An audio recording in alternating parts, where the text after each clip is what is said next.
أكاد لا أصدق أنني أراك ثانية يا ولدي. وأنا ركبت جناحي نعامة لأطوي المسافات لأصل إليك يا أماه. حفظك الله وأطال عمرك. إن البيت موحش من دونك يا ولدي، حتى كنت أشعر أن جدرانه ستطبق على روحي في غيابك. لا حرمني الله منك يا أحمد. سلمك الله يا أم. وأنا والله لم يفارقني طيفك لحظة من ليل أو نهار. كنت حاضرة معي في كل خطوة.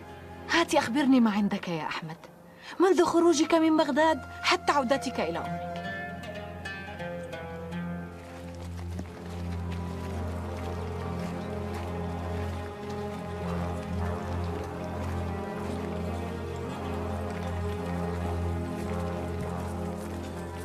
سيد بدر، يا سيد بدر، السلام عليكم يا أخي. وعليكم السلام ورحمة الله وبركاته. أنا أخوك في الله أسامة البكري.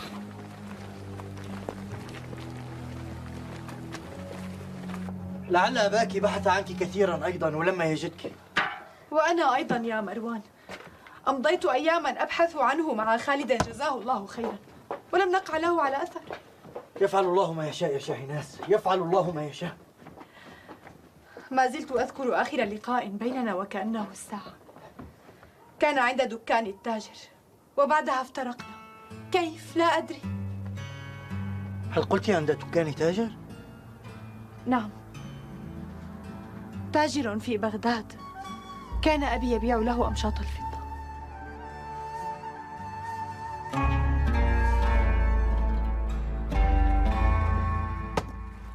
لم أجد ملجأ غيرك يا أخي، فأنت وحدك من يستطيع مساعدتي. ومن قال لك إنني رأيتك مرة مع الشيخ المريسي. أو تعرف الشيخ؟ ليت لي أن أزعم هذا، ولكنه كالنجم يرى ولا يطال. بما أستطيع أن أخدمك يا أسامة؟ أريدك أن تقدمني إلى الشيخ المريسي لا غير. ولماذا لا تقدم له نفسك بنفسك؟ الشيخ أبو عبد الرحمن متواضع ويستقبل أي قاصد، اذهب إليه. أريد أن أتعرف إليه من خلال من يعرفه ويثق به الشيخ، حتى يضمني في عداد مريديه. أتعرف أن رفقة الشيخ مخاطرة كبيرة؟ أعرف. وأعرف أن زبانية هارون يتلصصون على الكبير والصغير، وأنهم لم يعثروا على دليل واحد يدين الشيخ حتى لحظة حديثنا هذه. وأعرف أيضا أن حياتي ليست أكثر قيمة من حياة شيخنا حفظه الله. لا أدري يا أسامة، لا أدري. أرجوك ألا تردني خائبا يا بدر. حسنا، سأكلم الشيخ في أمرك أولا، وعندها سيرى ما يكون. شكرا لك يا سيد بدر، شكرا لك. لا بأس، ولكن أين سأجدك؟ فلنلتقي عند النهر عند طرف الجسر. حسنا، هذا مناسب. إلى اللقاء يا أسامة. إلى اللقاء. إلى اللقاء.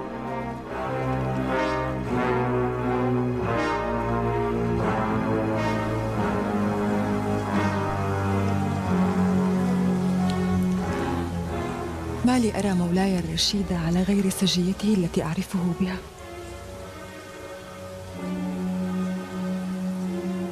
ما بك يا مولاي؟ لما كل هذا الشرود والحزن؟ لا شيء يا زبيدة، لا شيء.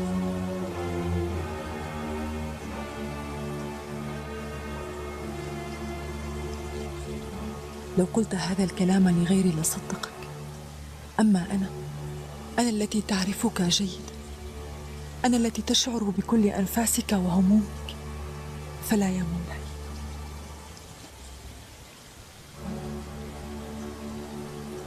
لا أخفيك يا زبيدة، منذ أن حدث لجعفر ما حدث وأنا نادرا ما أجد طريقي إلى الراحة. فتتك نفسي يا مولاي.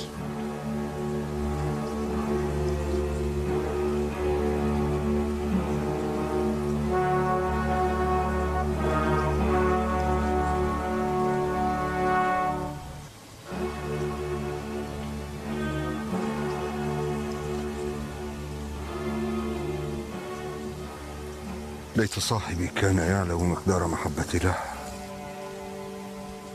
لكان جنبني فعل ذلك. غفر الله له ولنا وثبتك على الحق يا أمير المؤمنين. أجل، غفر الله له، لا أستطيع أن أكون أكثر من ذلك.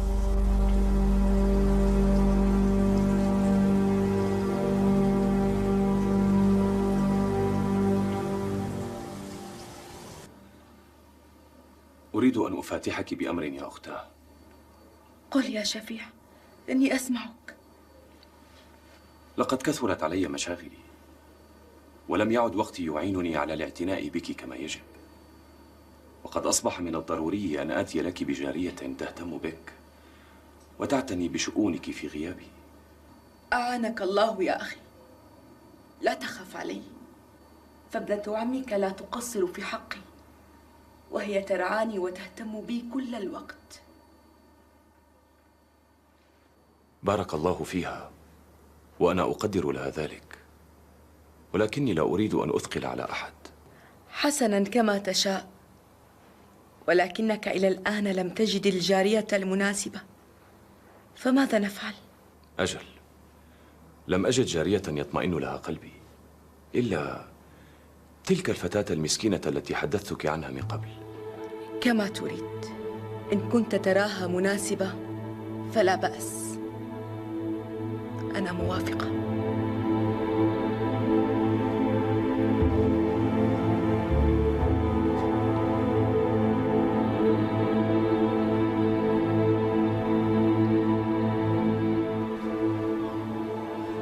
صدقيني يا أختاه، لو لم أكن متأكدا من أنها مناسبة ما كنت مصرا عليها. وأنا أثق باختيارك، وأعرف أنك لا تفعل إلا خيراً وصوابا. أحضرها متى شئت.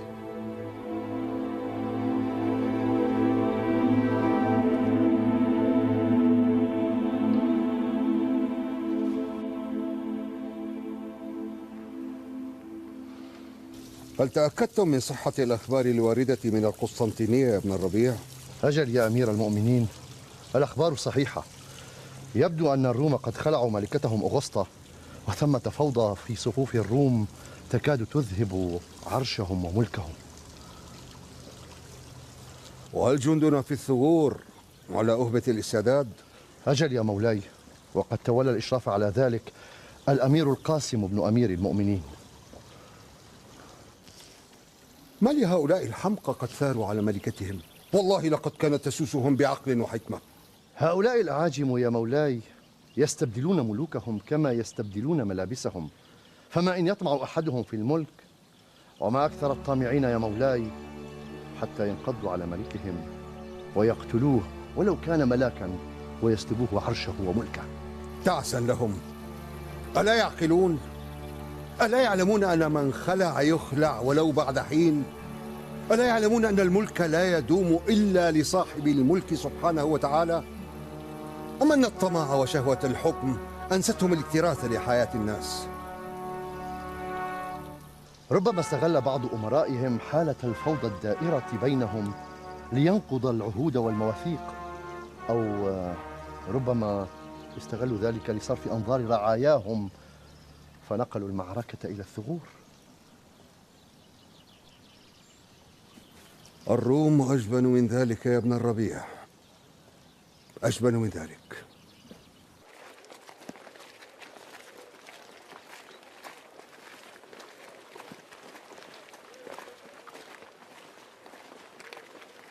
اسمع يا أبا عبد الله، لقد عزمت الخروج حاجا إلى مكة شرفها الله إن شاء الله. تذكر أنك وعدتني أن نخرج سويا، نحج بيت الله وننقطع إلى الإمام سفيان بن عيينة. ما رأيك؟ كل شيء بقدر يا ابن معين، وإلى أن يأتي موعده إن شاء الله يخلق الله ما لا نعلم.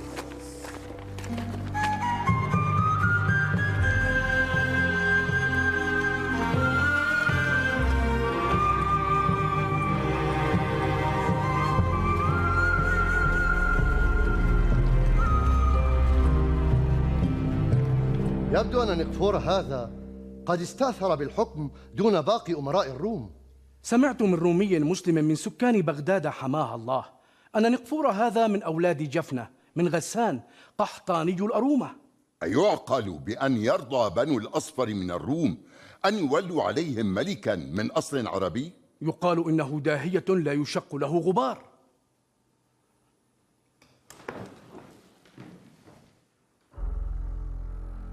يا ابن الربيع، غدا صباحا جهز لي موكبي. أريد أن أذهب لتفقد الثغور.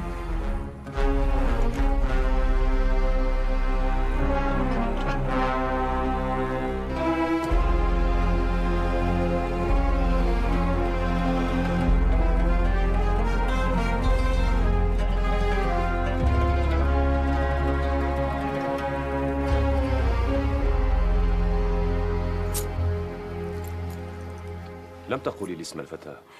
رغد، اسمها رغد، وهو مدون عندك في صك ملكيتها، لكنها في لحظات جنونها القليلة تعتقد أن اسمها فوز. أظن والله أعلم أنها كانت تعرف فتاة بهذا الاسم وتتمنى أن تكون مكانها في كل شيء. لا بأس، أشكرك لأنك لفتت نظري إلى هذا الأمر، فهكذا أعرف كيف أعاملها. والآن هل أستطيع أن أخذها ونذهب؟ حتما بالتأكيد. حنظلة، قل لرغد أن تجهز نفسها لكي تذهب مع سيدها إلى بيته.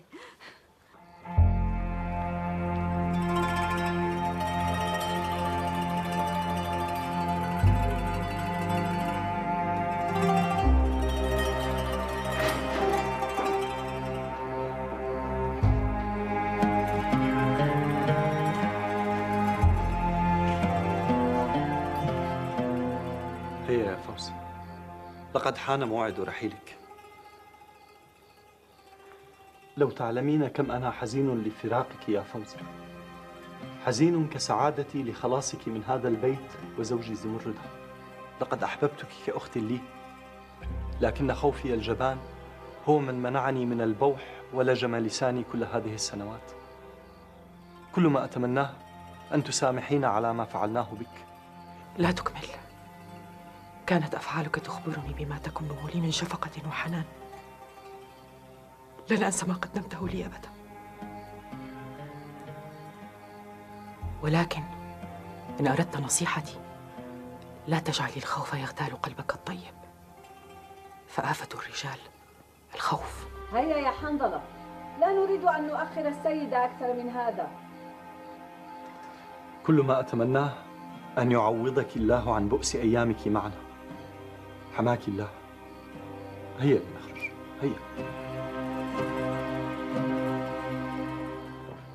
إن القرآن مخلوق خلقه الله في نفس جبريل، فنقل جبريل ما خلق في نفسه فألقاه إلى الرسول، فكان دلالة لنا على الأحكام لنرجع إليه في الحلال والحرام.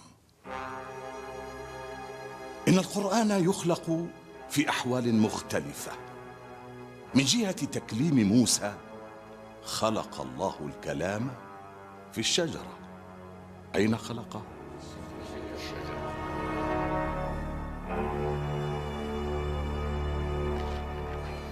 إذ خرجنا وأنت لم تلبسي ببيت شفا، ألم تسألي نفسك لما عدت؟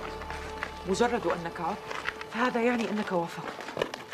لن تكوني في داري إلا عزيزة مكرمة، لكن إن وافقت أنت على شرطي. ما هو شرطك؟ أختي وحيدتي، وهي من تبقى لي من عائلتي.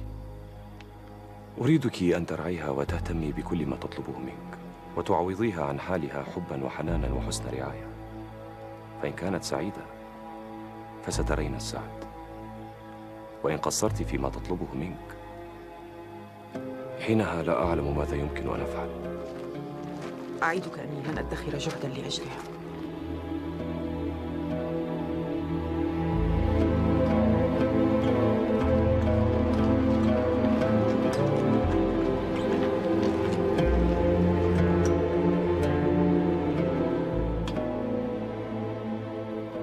تاجر في بغداد، كان أبي يبيع له أمشاط الفضة.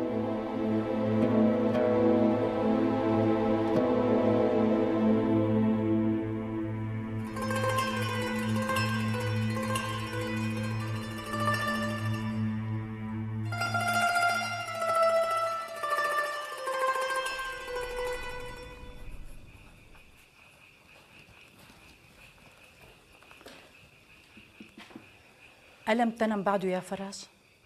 لا يا أمي. أتريدين شيئا؟ ألا يكفيك العمل طيلة النهار؟ لا عليك، سأنتهي بعد قليل. تصبحين بخير. كان الله بعونك يا فراس، تصبح بخير.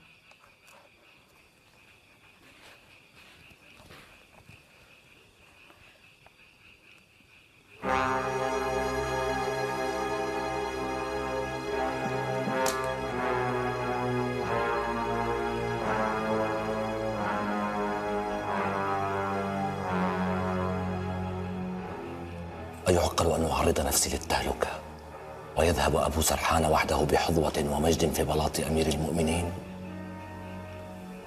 هذا كنز أثمن من أن تضعه بين يدي أبي سرحان يا فرج. هذا الكنز يجب أن توصله بنفسك إلى القصر، ولكن كيف السبيل إلى ذلك يا فرج؟ ما بك يا أحمق؟ ستنسى ما قاله المريسي وأنت سادر في أوهامك وأحلامك الزائفة. أنهي ما حفظته من مقالات المعتزلة، وبعدها فكر كما تشاء في كيفية إيصاله إلى القصر. هيا.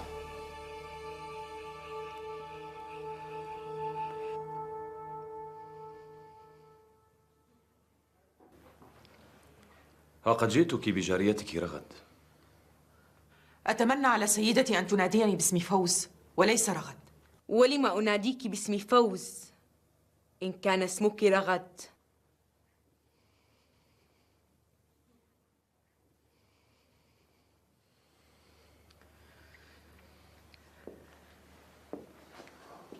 هذه قصة طويلة سأخبرك بها فيما بعد.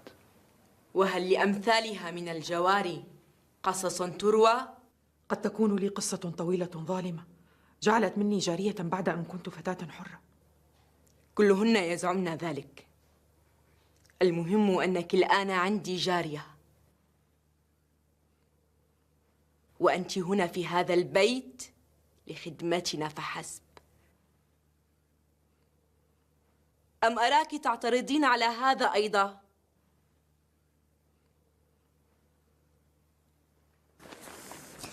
ألم تسمع أنه جاء إلى تاجر آخر في بغداد؟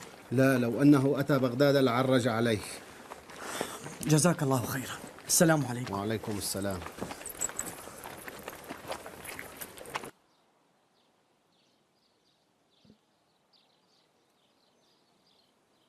السلام عليكم. السلام عليكم. وعليكم السلام ورحمة الله. كيف حال زينة شباب بغداد ودررها المتلألئ؟ بارك الله فيك يا أبا محفوظ. من أين لنا أن نكون كما وصفت؟ وهل هناك أزين من حملة حديث رسول الله صلى الله عليه وسلم؟ صلى الله عليه وسلم. إنني حين تقع عيني على أحدكم فكأنني رأيت رجلا من صحابة الرسول محمد صلى الله عليه وسلم. صلى الله عليه وسلم. بارك الله فيك يا أبا محفوظ على حسن ظنك فينا، ولكن أين نحن من هؤلاء القوم؟ إن أحدنا لو اجتهد دهرا ما بلغ مد أحدهم ولا نصيفه، فما بالك بمن نظر إلى وجه رسول الله أيشقى بعدها؟ اللهم صل وسلم على من صلت عليه الملائكة. اللهم صل وسلم وبارك. اللهم صل وسلم عليه.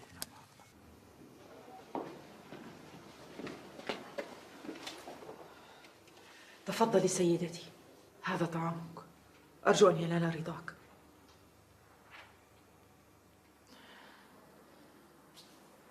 إن أردت سيدتي أطعمتك بيدي. أستطيع أن آكل وحدي؟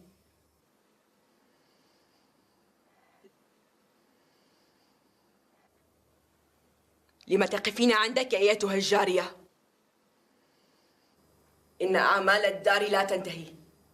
هيا انصرفي إلى أعمالك. كما تشاء سيدتي. إن احتجتِ شيئا نادني.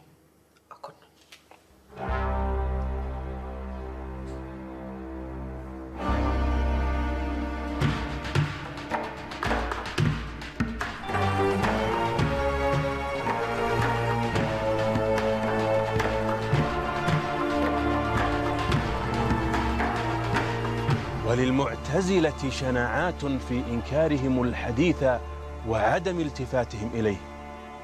المعتزلة بنوا مذهبهم في إنكار السنة على أمرين: الأول التشكيك في عدالة النقلة لا سيما الصحابة، والثاني تقديم عقولهم على شرع الله.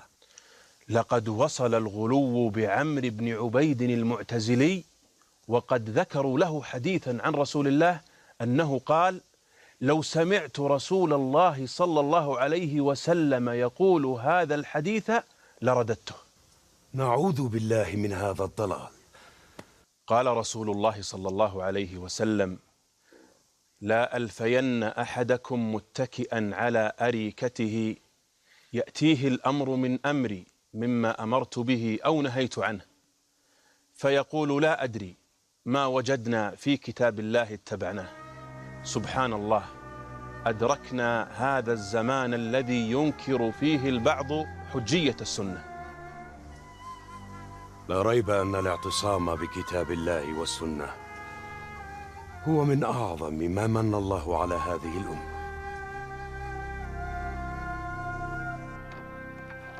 لم أعثر على ذلك الرجل إلا بعد أن طفت نصف أسواق بغداد. وماذا قال لك؟ لقد تذكر أباك حين ذكرت اسمه.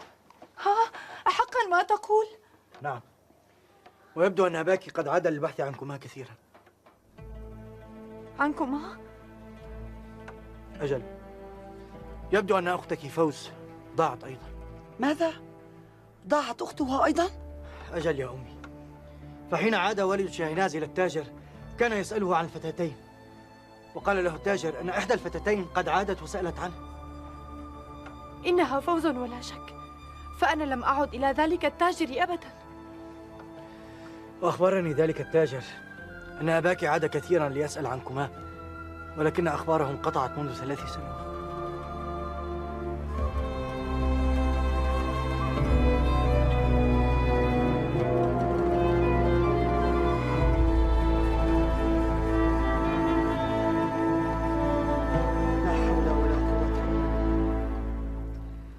كان الله في عونها. إلى الساعة لم تخبرني بقرارك يا ابن حنبل. هل سترافقني إلى مكة المكرمة أم لا؟ لم أزل في حيرة من أمري يا ابن معين. الدعوة إلى بلد الله الحرام في صحبة أنت فيها لا ترد، ولكن كيف سأترك أمي وحدها؟ لا أظنني أستطيع ذلك. لا تبالغ كثيرا يا ابن حنبل، لا تبالغ كثيرا في هذا الأمر. كلنا يعلم أن سعادة أمك أن تراك وأنت تكمل سبيل العلم الذي بدأته، وأن تصبح شيخا يعلم الناس العلم، لا أن تجلس إلى جوارها كأي أم وأي طفل. أكرمك الله، أعرف ذلك جيدا، ولكن ليس من البر أن أفكر في نفسي وحسب، وأنسى حق أمي علي وأن لم تجاهر به. كما تشاء، فكر فيما قلت لك وسأنتظر جوابك. سأفعل إن شاء الله، أعدك بذلك. والآن يا ابن حنبل ائذن لي، لدي عمل أنجزه. السلام عليكم. وعليكم السلام ورحمة الله.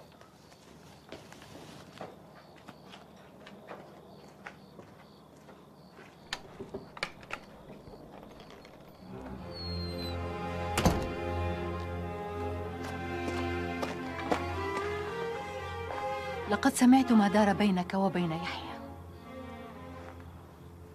أنا أعرف أنك تفعل الكثير من أجلي، وأنك عدت من رحلتك إلى واسط، أنك لا تريد الارتحال إلى مكة من أجلي. ولكن يا ولدي، سعادة الأم في أن ترى ولدها نجماً ساطعاً يتلألأ في دنيا الناس، لا أن تراه إلى جوارها خافتاً كاسف البال. ثم كيف لي أن أقبل أن تبقى إلى جواري ورفاقك في الدرب يستأثرون دونك بعلماء الحجاز وغيرها؟ حتى إن كنت تستطيعين احتمال فراقي يا أماه فأنا من لا يستطيع ذلك. وأي أم تستطيع احتمال فراق فلذة كبدها؟ اعلم يا بني أن كل لحظة تمر في غيابك أحسبها وكأنها دهرا بأكمله. ولكن يا بني عليك أن تنسى كل هذا وأن تضع نصب عينيك ما تفكر به فقط وما تصبو إليه. إن كنت تريد سعادتي، وهذا معناه أن ترافق ابن معين في رحلته. هل فهمت يا ولدي؟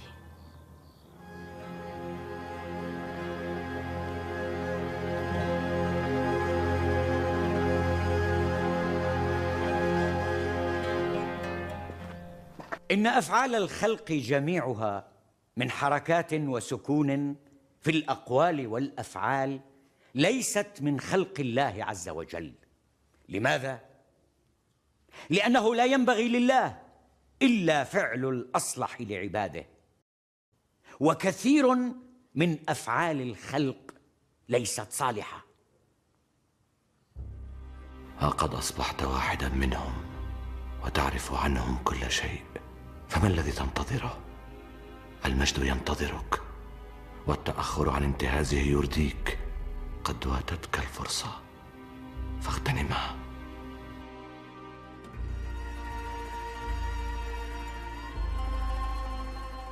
مسكينة يا فوز، إذا فقد جرى لك ما جرى لي. أرجو ألا يكون قد أصابك مكروه.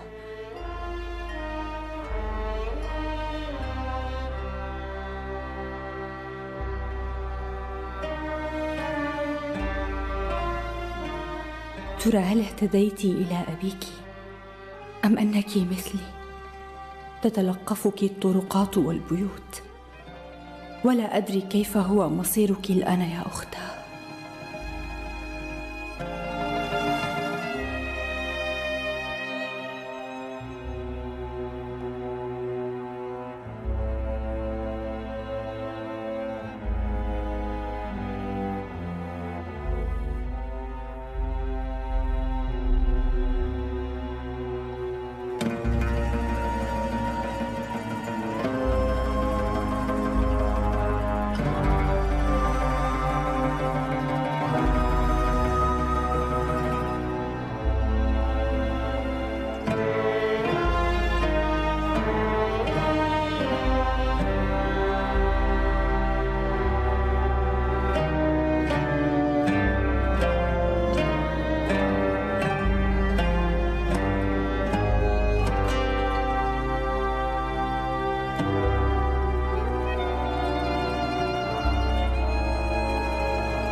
السلام عليكم ورحمة الله وبركاته. وعليكم السلام ورحمة الله. الرجل في الخارج. دعه يدخل.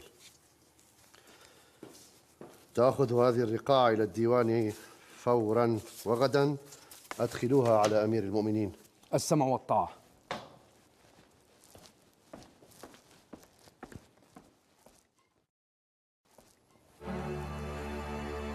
السلام على وزير أمير المؤمنين.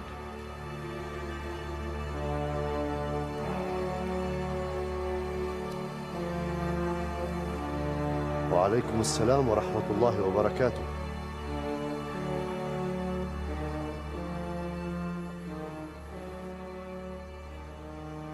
قال لي نمير إن لديك أخبارا لا تحتمل التأجيل. أجل يا مولاي. هات أسمعنا ما عندك.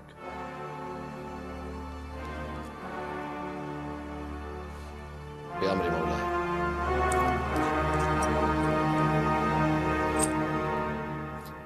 ما العمل؟ إنها لا تكفي.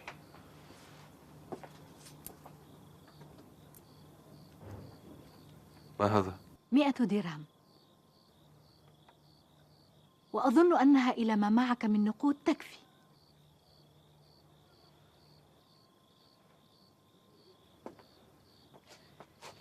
ما بك لا تتكلم؟ هل تكفي أم لا؟ لن آخذها يا أمي، فهذه نفقتك. نفقتي؟ هو ما نفقتي أيها الفتى الشيخ؟ العجوز تكفيها التمرة أو التمرتان، وأسكن في دار أبيك، ولدي الأجرة من دكان أبيك، فما حاجتي ب100 درهم؟ ولكن يا أمي، لا تستدرك دائما على كلامي. هل تريد الخروج إلى مكة المكرمة أم لا؟ أجل، غير أن إذن خذها دون نقاش. هيا أيها الفتى. لا حول ولا قوة إلا بالله. ماذا أفعل بهذا الفتى العنيد؟ خذ.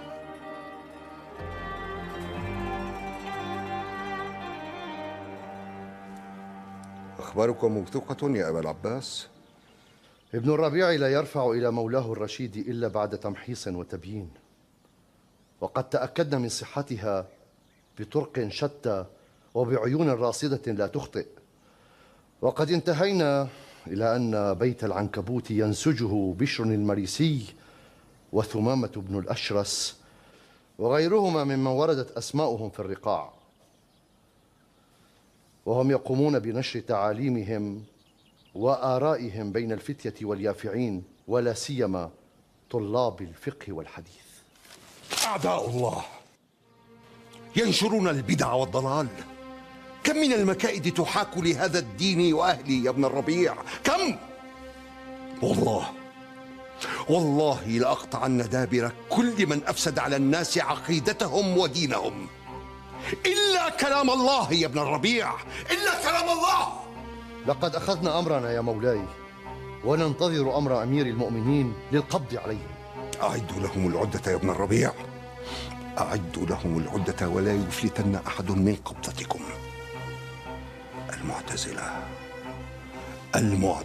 يا ابن الربيع. هيا. أمر مولاي.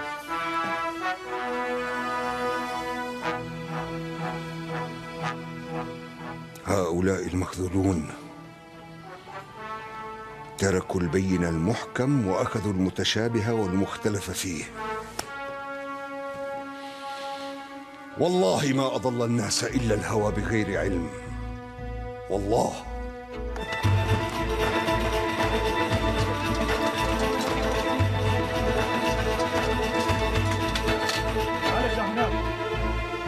هيا.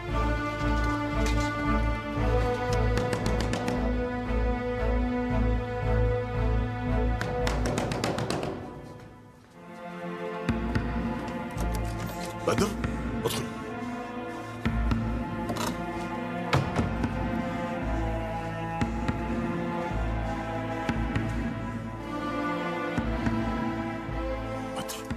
ما بك؟ لما كل هذا الرعب؟ زبانية هارون الرشيد في أعقابنا. النجاة النجاة يا شيخ.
سفيان.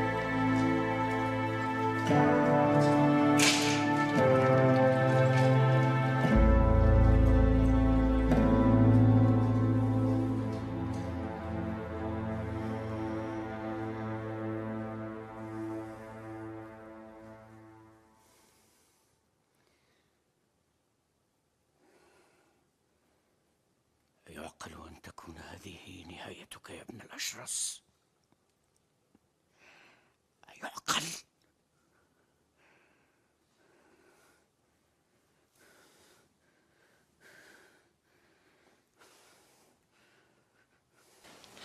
كيف استطاع المريسي أن يهرب منكم؟ لا أدري يا مولاي، لا أدري. ربما وصل إليه الخبر قبل أن نصله. لعل بينكم عيونا لهؤلاء المفسدين؟ ليس بين جندنا إلا من يخلص الولاء لأمير المؤمنين، كن على ثقة من ذلك يا مولاي. إذن كيف استطاع أن يفلت منكم؟ كيف؟ لقد فر قبل أن يصل جندنا إليه يا مولاي، فبيته في أطراف بغداد، وبعد أن قبضنا على الكثير من رجاله وصل إليه أحدهم ليبلغه بالهروب بعد أن رأى ما رأى. هذا تفسير محتمل يا مولاي، سنتعقب الفارين منهم فلا تقلق.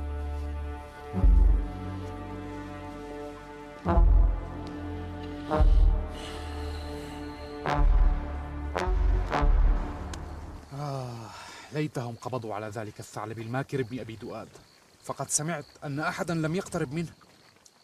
ابن أبي دؤاد وأمثاله ليسوا كالمريسي وجماعته. كيف؟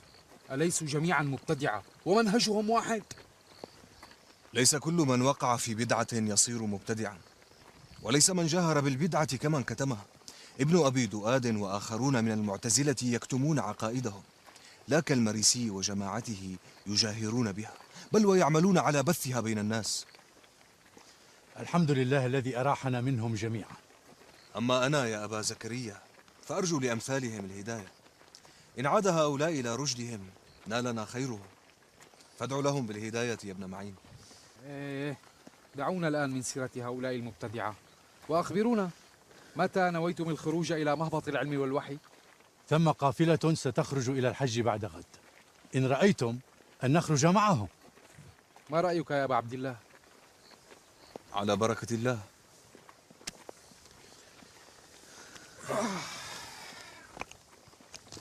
تعسا لنا، نلتهي بسفاسف الخبر وغيرنا فاز بحصة الأسد.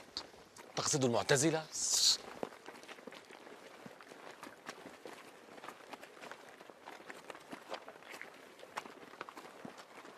وهل ثم خبر اليوم في بغداد سواه؟ أن صاحب خبر المعتزلة لابد أنه سينال من المكافآت ما لم يحلم به. هذه أخبار، لا أخبارك أنت التي لا قيمة لها. وماذا أفعل يا معلمي؟ ماذا أفعل؟ أخترع أخبارا من عندي؟ لا تخترع. لو أتعبت نفسك قليلا كنا حصلنا على خبر المعتزلة قبل غيرنا.